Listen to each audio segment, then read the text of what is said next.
Okay, so let's talk about the Deff Dread. No, I don't mean talking about their stats or nothing like that. I mean, let's just talk about the models and just, I think they're super cool models. So I just kind of want to talk about them and just for no real reason at all. So here we are. So this is my first Deff Dread here. He's fairly stock. Everything on him is nothing too fancy. He's just the regular guy that comes in the box. He's got a Scorch, two claws, and a saw. I really like these Deff Dread models. I'm a big fan of how they're all put together. They're just monsters. I mean, they just look super cool. I don't know, pretty sweet. So that's one guy.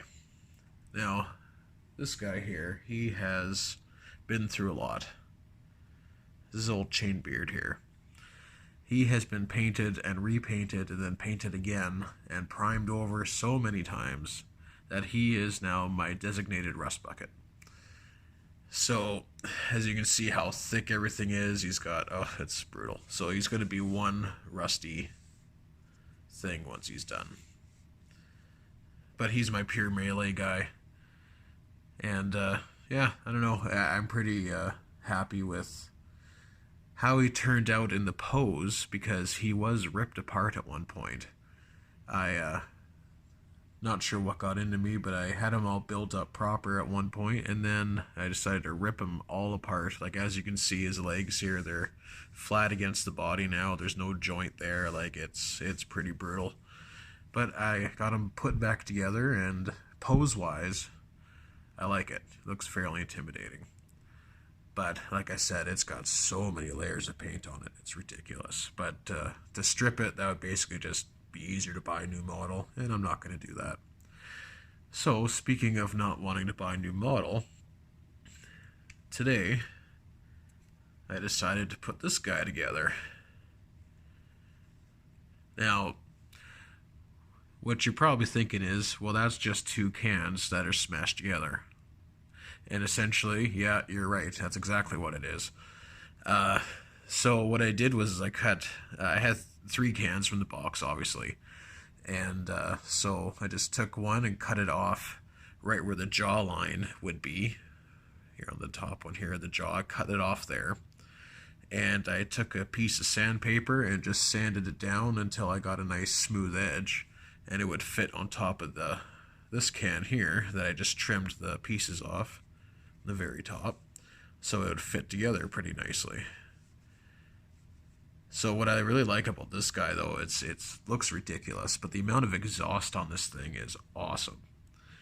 So it's two cans worth of exhaust, plus I've got a couple of other pieces on there. I mean, it just looks like it's gonna make pollution, no matter, it's just the worst ever. It's gonna be pretty sweet, though. I like the idea of it. It looks ridiculous. He's got a knight's head down there. But no, I think it looks absolutely ridiculous and very orky. As simple as it is, I've seen so many better conversions, people using cans and so on, or kit bashes, I should say, do far, far better work than I. But I just like how ridiculous this thing looks. It's skinny, clanky, but it's also kind of terrifying. So put that next to like a stock one here. Let's see, oh, get a focus, come on.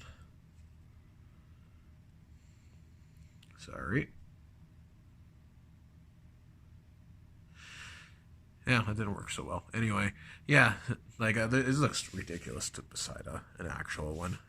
But you know what, that's okay. I have a kind of a rule that any vehicle type thing I don't want that look the same in my army. I want them to be all different. There we go. I want them to be all different, and I think it's more orky that way too. I don't see any sort of assembly line thing coming down for orcs, but no. I'm pretty happy with how simple it is, but I think it turned out alright. Let me know what you guys think. This is a very impromptu, late night, whatever type of video, but I just wanted to talk about some Deff Dreads, because they are some of my favorite models in the game. And even rules-wise, the way I kit mine out to be basically all melee. I mean, it doesn't get much more goth than that. Anyway, that's about it, guys. 5 minutes of whatever. Thanks. See you later.